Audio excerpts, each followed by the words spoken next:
Now I will teach you part 2 of present perfect. Understood? Part 1 में मैंने आपको बताया था कि हेल्पिंग वर्ब और मेन वर्ब कौन सी यूज होती है प्रेजेंट परफेक्ट टेंस में। अब यहाँ पर मैं आपको बता रहा हूँ कि इसके क्या क्या यूज है। अंडरस्टूड? तो मैं डायरेक्टली आपको यूज नहीं बताऊंगा, वो एक तरीका भी सही नहीं है कि डायरेक्ट यूज लिख दिया रूल नंबर 1 रूल नंबर 3 और फिर सेंटेंस लिख रहे हैं। जैसे मैंने बताया था आपको कि मैं पहले सेंटेंस बोलूंगा और फिर आपको भी सोचना है कि यहाँ पर क्या रूल निकल के आ सकते हैं। Understood? First of all, they have recently broken the chairs. I have just received your notes. My regent has declared today he has lately come here. अब चारों सेंटेंस को आप थोड़ा सा डीपली माइन्यूटली इसको एनालिसिस कीजिएगा। समझ में आ रहा है कुछ? क्या समझ में आया कि इनमें चारों सेंटेंस में ये शो होता है, ये रिफ्लेक्ट होता है कि एक्शन क्या हो चुका है, कंप्लीट हो चुका है। अंडरस्टूड? एक्शन कंप्लीट हो चुका है और उसका इफेक्ट है वो प्रेजेंट में है, मतलब जो कुछ हुआ है उसकी यादें या उसका जो है हमें सारा पता है अभी। अंडरस्टूड? वो पूरा हमें हमारे दिमाग में सेट है। It's clear? तो ऐसी सिचुएशन में हम किसका यूज करते हैं? प्रेजेंट परफेक्ट का। दे हैव रिसेंटली ब्रोकन, उन्होंने चेयर अभी भी तोड़ी, इसका मतलब चेयर अभी टूटी हुई पड़ी है, अभी ठीक नहीं है। Just I have just received your notes, मैंने अभी आपके नोट्स रिसीव किए हैं, मतलब वो नोट्स मेरे हाथ में, अभी उनको रीडिंग कर रहा हूँ। अंडरस्टूड? इफेक्ट, बात याद रखिएगा, बार बार मैं बोल रहा हूँ इफेक्ट। काम तो हो रहा है, काम तो परफेक्ट में भी होता है, पास्ट परफेक्ट में भी, लेकिन इफेक्ट की वजह से दोनों में फर्क है। प्रेजेंट परफेक्ट में और पास्ट परफेक्ट में डिफरेंस किस वजह से है? सिर्फ इफेक्ट की वजह से। अंडरस्टूड? अगर पास्ट इफेक्ट है तो पास्ट परफेक्ट, प्रेजेंट इफेक्ट है तो present perfect. He has lately come here, वो अभी अभी यहां पर आया, मतलब अभी मेरे साथ ही खड़ा है। It's clear? तो क्या रूल आया कि action completed recently having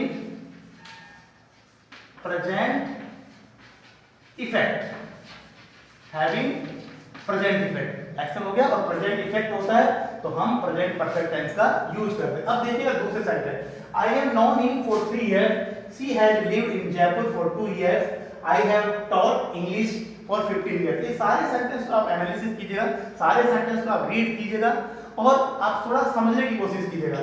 I have known him for 3 years, मैं 3 साल से उसको जान चुका हूँ। She has lived in Jaipur for 2 years, वो जयपुर 2 साल से रह चुकी है, मींस अभी भी रह रही है। समझना, थोड़ा ध्यान से देखिए। I have taught English for 15 years, मैं 15 साल से इंग्लिश पढ़ा रहा हूँ। तो मतलब क्या हो गया कि मैंने ये सारे जितने, I have known him for 3 years, मतलब मैं 3 साल पहले उससे जानकारी स्टार्ट हुई थी मेरी और अभी भी जानकारी है, अभी मैं उसको जानता हूँ। She has lived in Jaipur for 2 years, means 2 साल पहले उन्होंने जयपुर में रहना स्टार्ट किया और वो अभी भी जयपुर में रह रहे हैं। Understood? I have taught English for 15 years, मैंने 15 साल पहले इंग्लिश पढ़ना शुरू किया और still I am teaching English. Understood? तो क्या निकल गया हमारे सामने कि एक्शन, इन तीनों सेंटेंस में एक्शन क्या हो रहा है? पास्ट में हो रहा है, लेकिन वो एक्शन पास्ट में ही कंप्लीट नहीं हो गया, वो एक्शन अभी भी चल रहा है, प्रेजेंट में भी चल रहा है। Understood? Still it is going on. तो इस सिचुएशन में हम किसका यूज करते हैं? प्रेजेंट परफेक्ट का। फिर से रिपीट कर दूं कि पास्ट में एक्शन स्टार्ट हुआ है और वो प्रेजेंट में भी चल रहा है। अंडरस्टूड? तब हम लोग प्रेजेंट परफेक्ट टेंस का यूज करते हैं। यहां लिख देता हूं साइड में, नोट कर लीजिएगा। यहां क्या है? Action started in the past, continuing up to the present। Action past में हो और अभी प्रेजेंट में भी चल रहा है, तब भी हम प्रेजेंट परफेक्ट टेंस का यूज करते हैं। आपको ये समझ में आया होगा और मैंने बहुत ही अच्छी तरह से आपको समझाने की कोशिश करी है। अब आप देखिएगा इसमें कौन कौन सी एडवर्ब्स का यूज होता है। जनरली उन एडवर्ब्स का यूज प्रेजेंट परफेक्ट टेंस होता है, उनको मैं बताने जा रहा हूँ। अब देखिएगा कि जितनी भी एडवर्ब्स है, इन एडवर्ब्स का यूज प्रेजेंट परफेक्ट में होता है, जनरली प्रेजेंट परफेक्ट टेंस में होता है। समझने की कोशिश कीजिएगा। Till now, so far, ever, never, already, just, yet, lately, recently, before, of late, today. Understood? अब इनमें थोड़ा सा आप डिफरेंस देखिएगा। याद रखिएगा कि सो फार, नेवर, येट, ये तीनों नेगेटिव सेंटेंस में यूज होते हैं। याद रखिएगा ये तीनों के तीनों नेगेटिव सेंटेंस में यूज होते हैं, सो फार, येट और नेवर। फॉर एग्जांपल आपको भी बता दूं, I have never eaten a mango. मैंने आम कभी भी नहीं खाया। अंडरस्टूड? तो नेवर क्या हो गया? ये एडवर्ब है और एडवर्ब के साथ मैंने क्या यूज किया? नेगेटिव। अंडरस्टूड? ये नेगेटिव अपने आप नेगेटिव है, नेवर कभी नहीं। अंडरस्टूड? ये हैव ये क्या है? हेल्पिंग वर्ब है। क्लियर? अब देखिए दूसरा sentence, she has not come here yet. Yet means अभी तक। Yet means अभी तक, वो अभी तक भी नहीं आई है। अंडरस्टूड? नेगेटिव सेंटेंस है इसलिए येट का यूज किया। It's clear? अब सो फार भी नेगेटिव सेंटेंस में ही यूज होता है। याद, सो फार का मतलब अब तक। अंडरस्टूड? एक बात ये ध्यान रखना, ये तीनों का यूज किया है। अब एक बात इंपॉर्टेंट मैं बात कर रहा हूँ, एक एवर है, ये बहुत यूज होती है। आप इसको इंग्लिश में बहुत बोलते हैं ना, have you ever met him, have you ever been to Jaipur. Understood? मैं आपको इसका यूज एवर मीन, एवर का एग्जांपल होता है कभी, एवर का मीनिंग होता है कभी। अंडरस्टूड?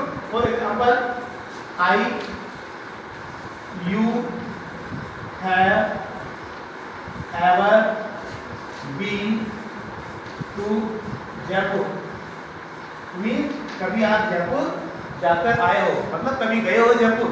अंडरस्टूड? तब हम इसका कभी, तब हम किसका यूज करते हैं? एवर। दूसरा सेंटेंस लिखिए, हैव यू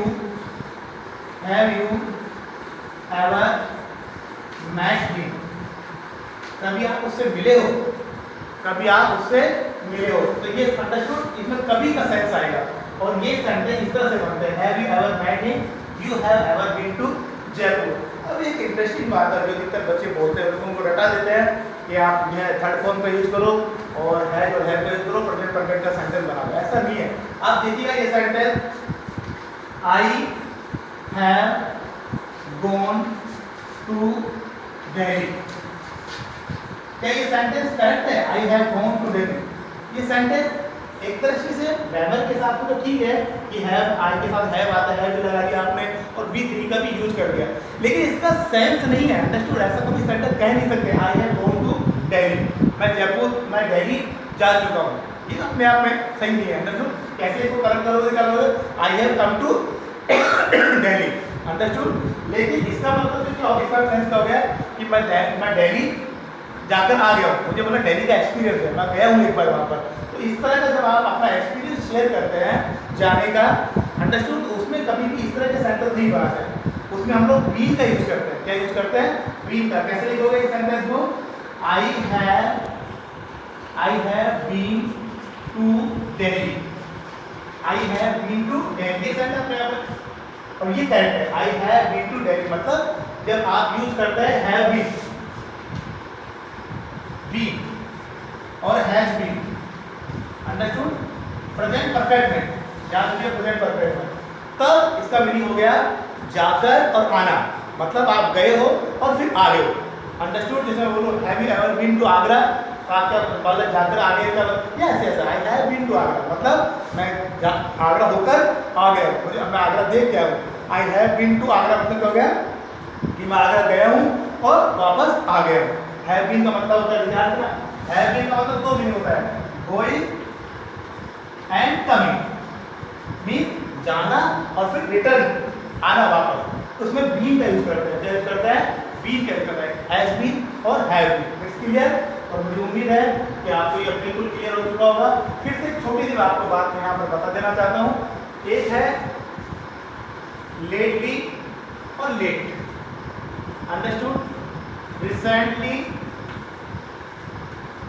और रिसेंट, रिसेंटली और रिसेंट, यहाँ पर है रिसेंटली दे रखा है, एडवर्ब यहाँ पर याद रखना।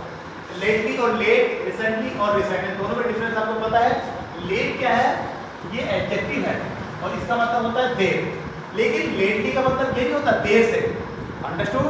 हार्ड और हार्डली, यहाँ पर भी उसी तरह से लेट का मतलब देर से, देर, और लेटली का मतलब रिसेंटली, अभी अभी, अभी जस्ट। अंडरस्टूड? जस्ट। वैसे ये क्या एडवर्ब है, ये एडवर्ब है।